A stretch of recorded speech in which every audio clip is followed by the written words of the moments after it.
How many characters do you guys think are gonna be in One Punch Man, a hero nobody knows? Nobody knows!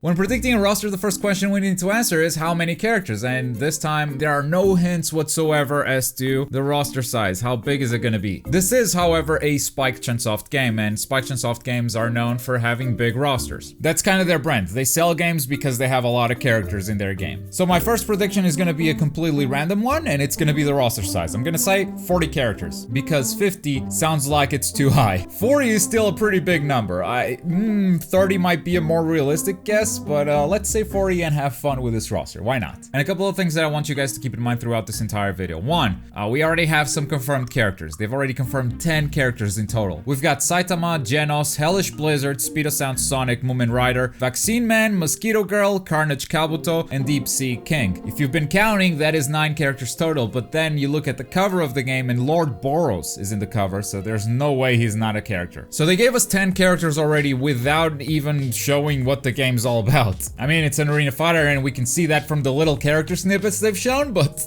they talk about the characters before even talking about the game. Yeah, that's Spike Chunsoft, alright. So they gave us 10 characters for free, meaning, yeah, they're probably very confident in their roster size. There's still a long time until the game comes out, and if they've already given us 10 characters, then they've got a lot more to show. So that's why we're aiming at that 40 character number, but also, Boros is in the cover. If they hadn't announced Hellish Blizzard already, I would have guessed that this was gonna only cover Season 1 of One Punch Man. Boros is a fantastic final boss if your game has a story mode, and if you go all the way to Season 2, there's no final boss fight, is there? I mean, you fight the Centipede, I guess, but you don't fight the leader of the monster organization, you don't defeat Garo. Season 2 kind of ends in a way that is not that adequate for a video game, because you need that big boss fight moment at the end. That said, with Boros in the cover, I do think this game will have a bigger focus on Season 1 rather than Season 2. Oh, and if you've read the manga, I love you manga fans, but you know that anime is king when it comes to anime games. They don't pull characters from the manga in anime games that often. So yeah, let's stick to the anime. So we've got 10 characters already. Let's start watching One Punch Man and figure out who are the remaining 30. Episode 1, besides Saitama and Vaccine Man, who are already confirmed to be in the game, we also get Crablante, the guy who ate too much crab and turned into a crab monster. I don't think he'll make it because I've been cutting out characters from this list. Initially I thought he would, but you're gonna see that we have a lot of characters and he didn't make the cut. Also, we have that giant dude, and he is way too big. Spike Chunsoft's arena fighters, they stick to some rules, and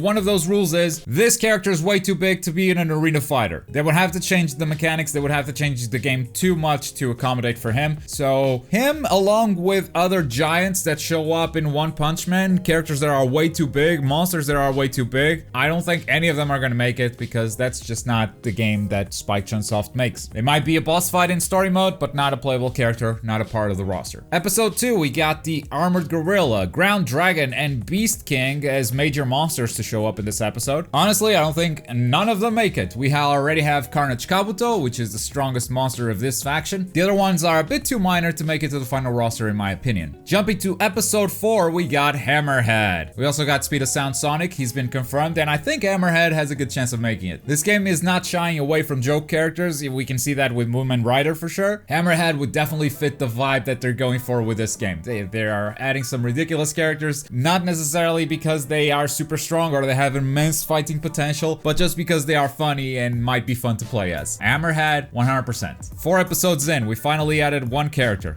Whew. Episode 5 introduces Snake, which I think he's gonna make it. He's introduced in episode 5 and is a prevalent character throughout the series, so he has a very good shot of making it into the game. And also, Sweet Mask, the #1 A rank hero. He hasn't fought too much in the anime, so that makes it questionable whether he's gonna make it or not, but I believe he's fought enough and he's one of the strongest heroes out there. There's enough hype behind Sweet Mask. I think he will make it in, and the ladies will appreciate that. Yeah, my mask.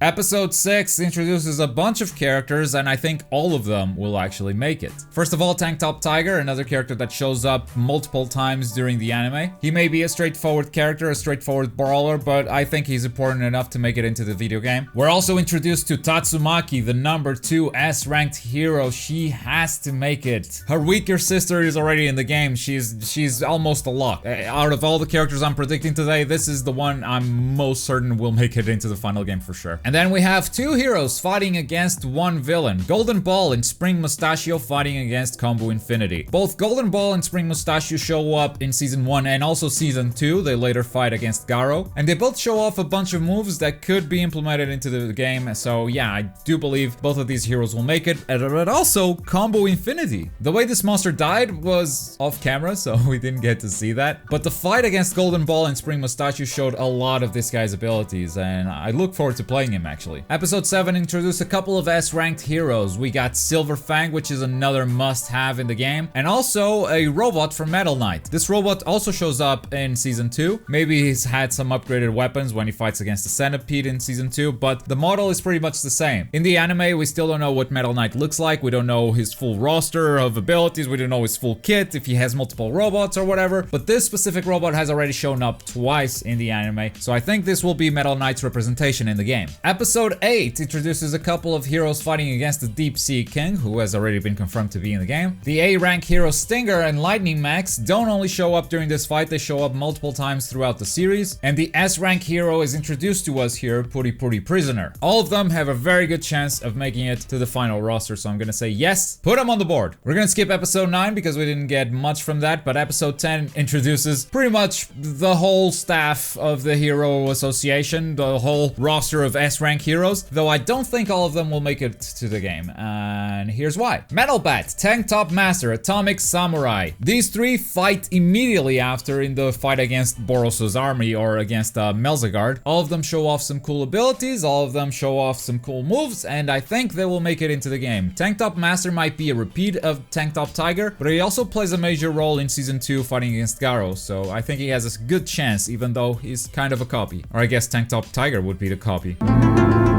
Child Emperor, I don't think he will make it. I mean, the only thing he did in the anime was make a robot that explodes, and that was during Season 2, so I don't think he's a fighting character. I don't think he's gonna be an arena fighter. He doesn't have what it takes. Pig God pretty much showed up and ate a character in Season 2, so not much fighting going on there. And Drive Knight, he did do some cool stuff in Season 2, but I think, once again, this game's gonna focus on Season 1, and Drive Knight didn't really do much. So none of these three characters will make it, in my opinion. King, on the other hand, he is a major Season 2 character. Major.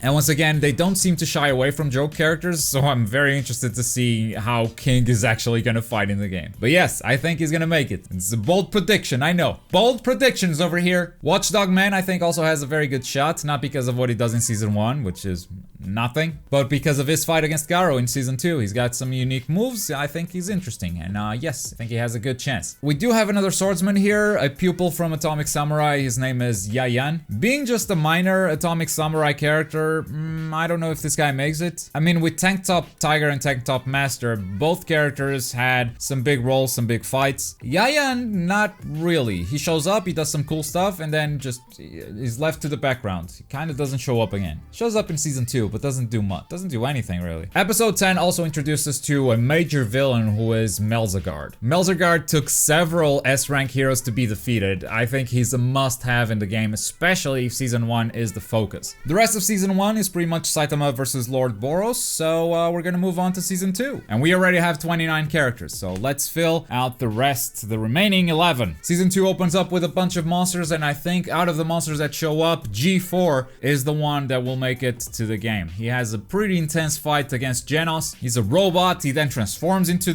another robot that shoots lasers. He's a very interesting character. I think he has a good chance of making it. Episode 2 is the one that introduces us to Garo. He is a must-have character. Garo is the main villain or anti-hero in Season 2. He has to make it. If this game is covering Season 2 in any way, which it is because Hellish Blizzard is a part of the game, Garo has to be in it. Period. Episode 3 introduces us to Bomb. Bomb, Silver Fang's older brother. Though their fighting styles are similar, they are not exactly the same. They each have their own, style. I do feel a different vibe coming out from Bomb, even though they share the same fighting techniques. And I think that's really cool, and also he was a pretty major character in Season 2. Episode 4 also gives us some new characters. First off, Sourface, who is, I think, too minor of a character to make it to the roster. Even though this game is taking joke characters into consideration and maybe doing some fun stuff with them, I don't think Sourface is important enough. Even though he's got a lot of screen time, it doesn't have a lot of fighting screen time. So yeah, unfortunately no. We also got the Centipede Monsters in this one, but they are way too big to fit in the fighting game roster. No, you're not gonna be fighting a 1v1 versus a giant centipede online. No, maybe in story mode, but not as a part of the roster. Episode 5 of Season 2 also has a ton of characters. The first one, Rhino Wrestler, might be the only one out of Episode 5 that I don't think makes it. There are a bunch of minor monsters that show up here as well. Rhino Wrestler might be slightly above those minor monsters, but I still don't think it's important enough to make it. Phoenix Man, however, has a pretty important role in Season 2, so Phoenix Man might make it even though he doesn't fight too much. I think it's not that hard to make up a combat moveset with this guy. Maybe the fact that he's always flying might ruin it though. That makes his fighting style a bit too different from the generic One Punch Man character, so I don't know if Spike Chunsoft is gonna go with that. But for now, yes, let's put him on the list. Also on the list, Suiryu. This guy's super strong. He's got very good kicks. I think his moveset was gonna be mainly a bunch of kicks, and he's one of the major characters in Season 2, so yes, definitely Suiryu. Let's add him to the list. And then on the monster side, we have Super S and Martial Gorilla. Both of them have interesting arcs, and both of them have interesting fights, so let's say, yeah. Episode 6 opens up with the Awakened Cockroach versus Janos. This is a badass fight. This is really good. I enjoyed this one a lot. Awakened Cockroach, add him to the list. It's also the episode that introduces us to Death Gatling, who has a pretty major arc at the end of Season 2. Given his importance at the end of the season, I'm gonna also add him to the list. At the same time, we're also introduced to Flashy Flash, an S-rank hero, but he's immediately outshined by Tatsumaki, and I don't know. Even though he's an S-rank hero, I'm not too sure he's gonna make it. I mean, think about it. He shows up to show you that, oh, S-rank heroes are much stronger than A-rank heroes. Stand back, Gatling. He can't even finish off a monster, and Tatsumaki shows up and finishes him off with no effort at all. Like, after watching that, who would want Flashy Flash in the game? I don't think he's making it. Episode 8, though, has some interesting characters, and this is where we're gonna close out our roster. First off, Goketsu, the big monster that shows up in the tournament and forces all the fighters to eat the monster cells. He is incredibly strong, obviously nothing compared to Saitama, but within the universe of One Punch Man, he's a very strong monster. He's big, but I don't think he's super giant. I mean, in the anime he's super giant, but I think in the game they can reduce his size a bit and make him work. And still have him be, oh, it's a big character, but not a gigantic one. I think it could work in the roster. And finally, the last character would be Monster Chose. Yes, one of the guys that got beat up by Saitama during the tournament, then ate the monster cells and became this very unique monster. He has an awesome fight against Suiryu, and I think his character design is super unique. And I mean, he had more of a fight than Vaccine Man ever had, and Vaccine Man made it to the game, so I'm gonna say he's our last character. Episode 10 also introduces a bunch of characters, and any of them could make it. We got Smile Man, Chain Toad, Shooter, the heroes that teamed up to fight Garo, and I think a lot of them are very interesting and could totally make it if the game didn't have this Season 1 focus, which again, I'm just guessing it has a Season 1 focus based on the cover of the game. If it wasn't for that focus, I would consider putting these guys instead of some Season 1 characters, but I don't think that's the case, so this is my final roster prediction. Did I miss any character you guys would really like to see in this game? And if not, which character are you most excited to play as or to watch a gameplay trailer for? Let me know in the comments down below. As always, thank you very much for watching. My name is Globku, and I'll see you guys next time. Bye.